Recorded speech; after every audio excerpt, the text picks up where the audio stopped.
New Age Parenting, presented by Manav Rachna. Hello and a very warm welcome to New Age Parenting. Last Sunday of March, lot of apprehensions.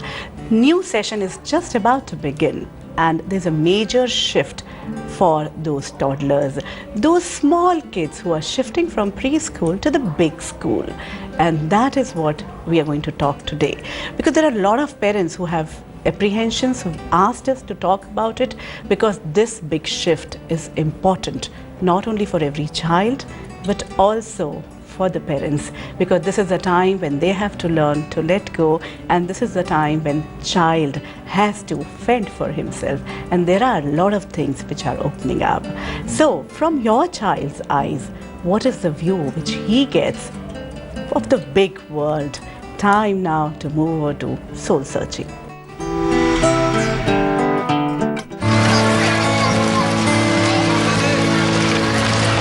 Most children are excited about going to the big school.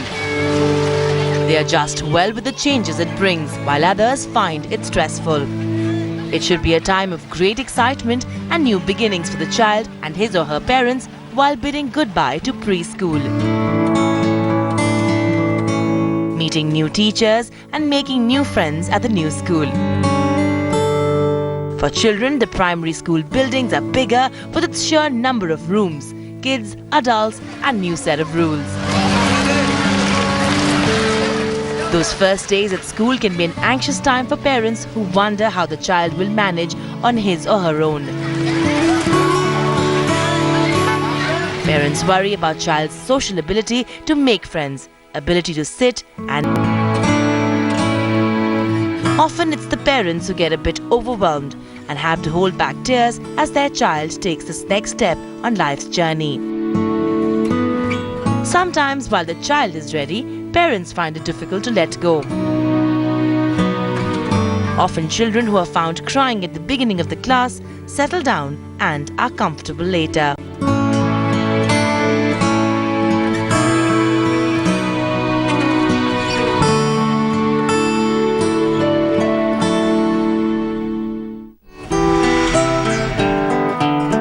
And time now to meet our special guest of Soul Searching. We have Shikha Vasudeva, who is a parent, and we have Anu Malhotra, who is the director of Kangaroo Kids, Delhi. A very warm welcome to both of you. Thank you. Shikha, we start with you. You have a son who's 6. Yes. And of course, the change from that preschool to the big school. Can you tell us what really happened? There was a lot of anxiousness as a parent because I wasn't sure the kind of the adaptability my son will show when he walks into a new building, which was not his comfort zone at that point in time. So I think that was the only anxiousness, moreover because my son is not really very willing for change. First thing I would like to ask you is that 13 years you've been with toddlers. There's a major shift which is happening. Do you find any change in these new age kids now? Well, Kanu, there is change in the kids that are coming in, probably because of the change in society as a whole. There's so much technology available now. Kids are doing iPads, the push of a button, information coming to them. Initially, when kids came to the school, they didn't know their ABCs, but now the ABCs have also changed to Abacada. Learning has changed. And how about the attitude of parents? Has that changed? So I think, in my opinion, yes, that has also changed. At one point of time where we were more concerned with children getting out of the play school by learning the ABCs and numbers, our expectations with that from a play school, so that they get into the school interviews, that seemed to have relaxed down. Now they're looking at more a holistic school. When they look for a school, they look at infrastructure, they look at facilities, play, music, sports, that's come in a drama.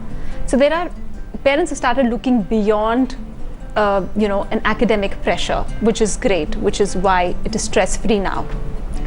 Do you really feel that preschools or the schools are stress-free, or as a parent you feel that no, you actually get stressed or the child is stressed?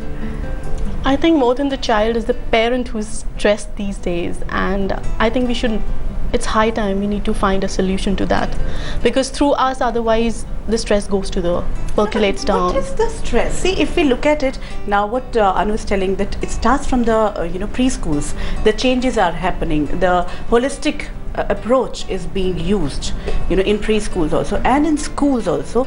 We've been talking on this platform. Lot has changed. So why the parent is pressurized? What is happening? What is the stress? See, there's too much of competition Amongst also the parents. I wouldn't disregard that, but also the kind of system that we are in, and we see that say 12 years down the line when he goes into college and all, 100% you would not get admission. So obviously as a parent you would want your child to perform well, okay, whatever area he or she chooses to be. So I think we as parents believe unless the foundation is strong, the child will not be a performer when he grows up. So that's where to make that foundation strong, all parents are competitive. They're trying to put children in various activities. At the same time, it's like not avoiding studies. You have to have a balance of both.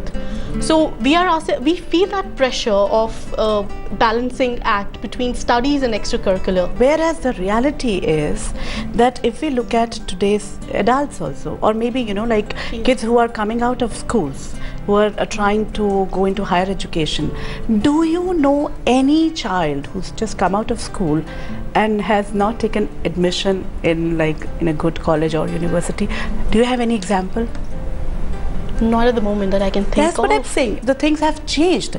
Even if there is competition, there is availability of seats. There is so much of, so many horizons opening up.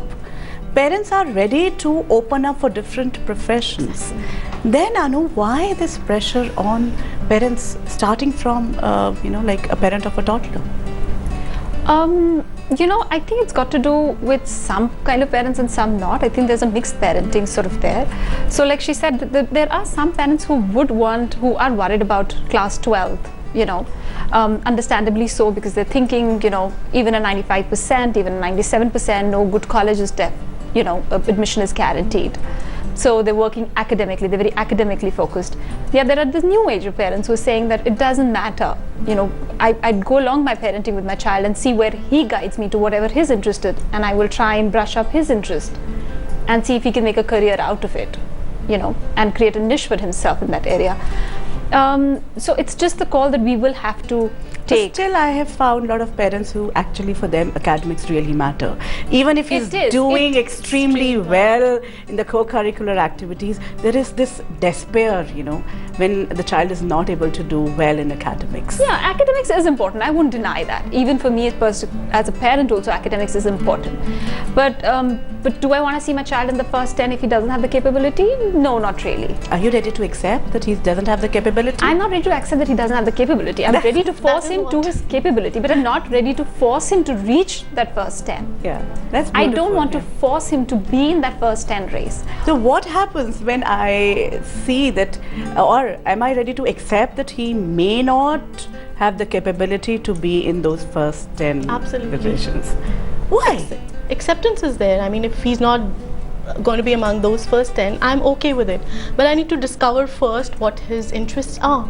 So that will take a time. You cannot from a 6 years old, you cannot just make out what his interests are. Yeah, but that will come later. Exactly. But so we're doing our role of exposing the children. So if he's not good in English, so he may be good in maths. If he's not good in English math, he may be good in Hindi.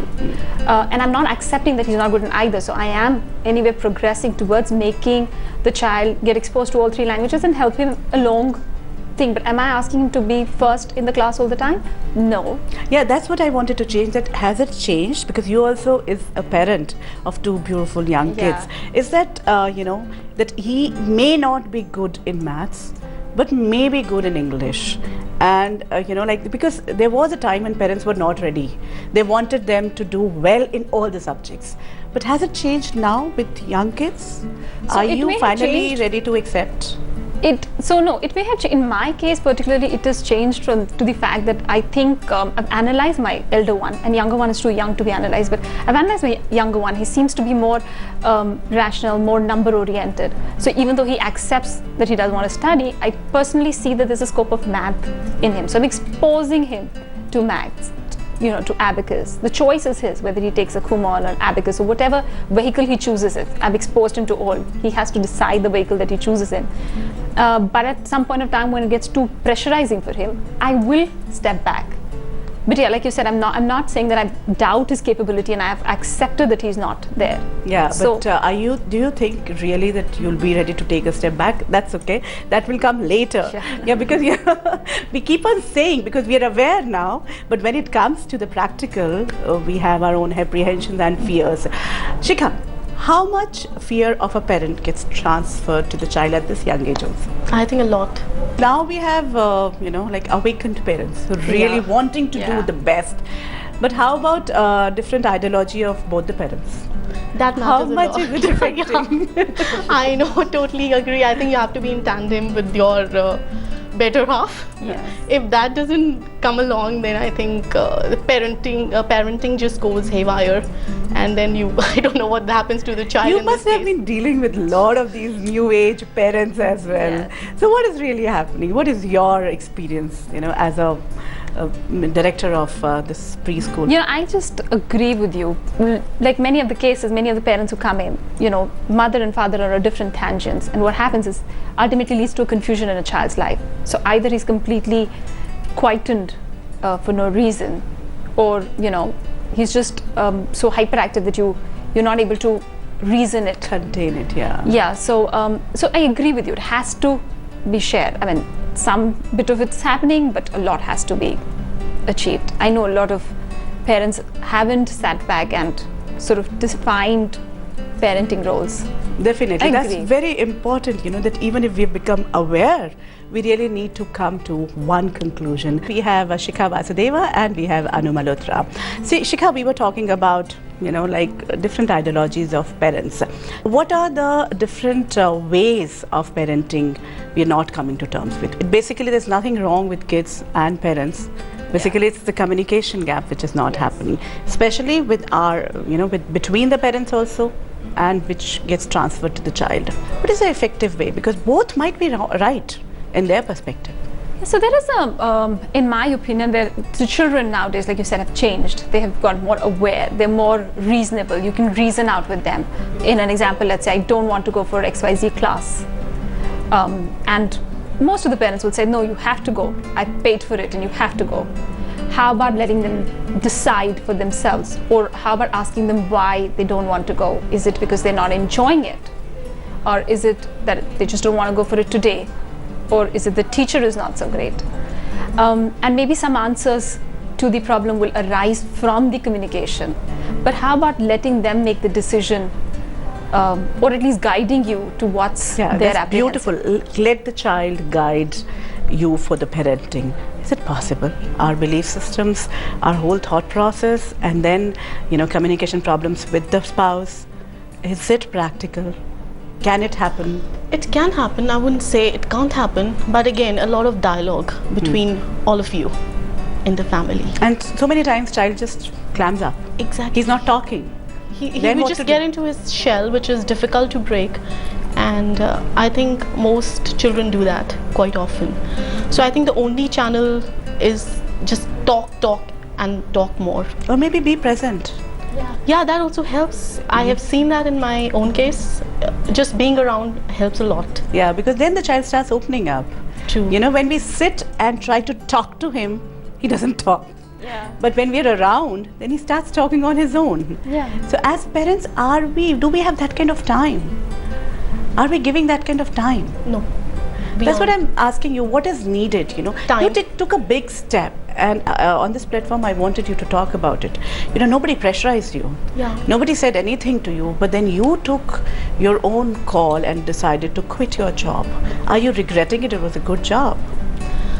Well, I think my son was more important. Jobs can always come later. My career. But can then who decided? You chose? I or, absolutely, it was my Or you own had a decision. dialogue with your husband? Or I maybe did. it might, come over him now that, see, for your sake, for the child's sake, I have left, I have quitted. Now you have to compensate or something like that. I had all these questions and all these answers in my mind while I was fiddling with the idea of. I would like being to know the home. answers. We all know the question.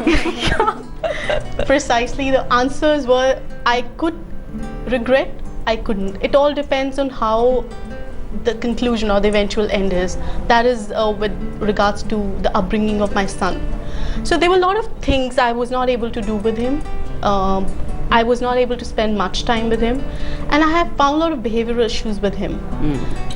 I'm just home for a week now, and I see change and a lot of it.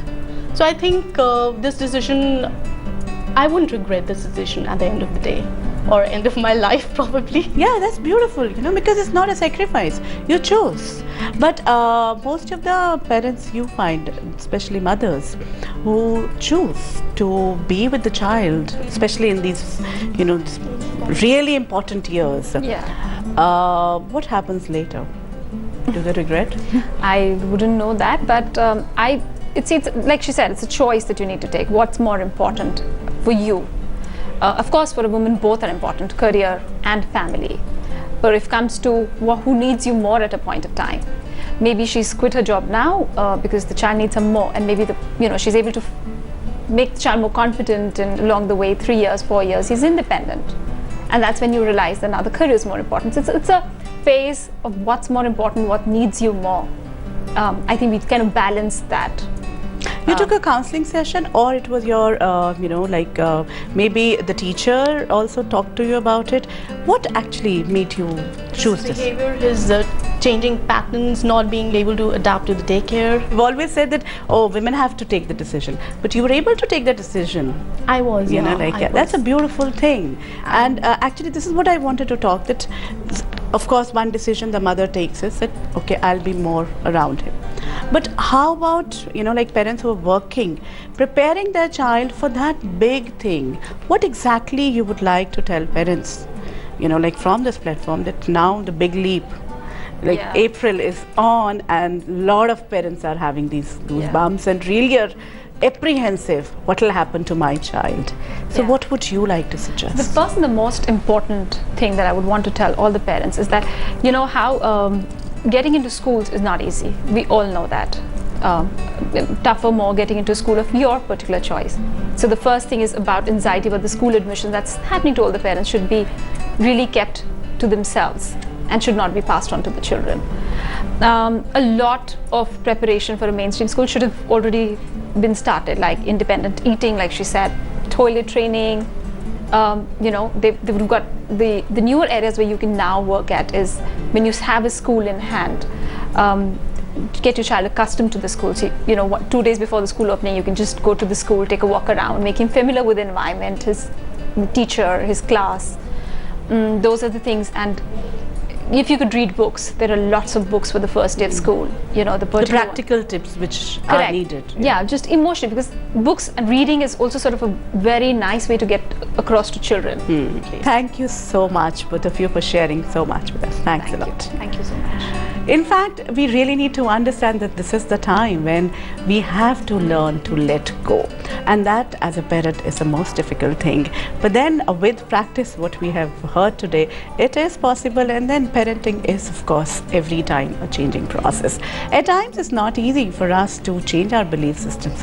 And for that, spirituality really helps. So time now for spiritual significance.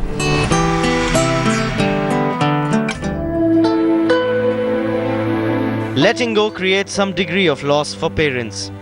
For companionship, closeness, communication and control. It is easier said than done, especially in the case of a toddler.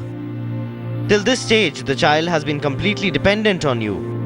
Introducing him to the big bad world is a major step for all the parents. Anguish, fear, pain are bound to happen.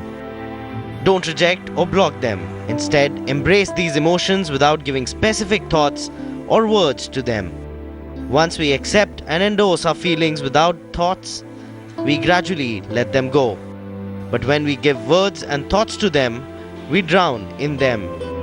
Parent your child intuitively rather than thoughtfully. Remember, emotions and feelings are yours. Thoughts may not be.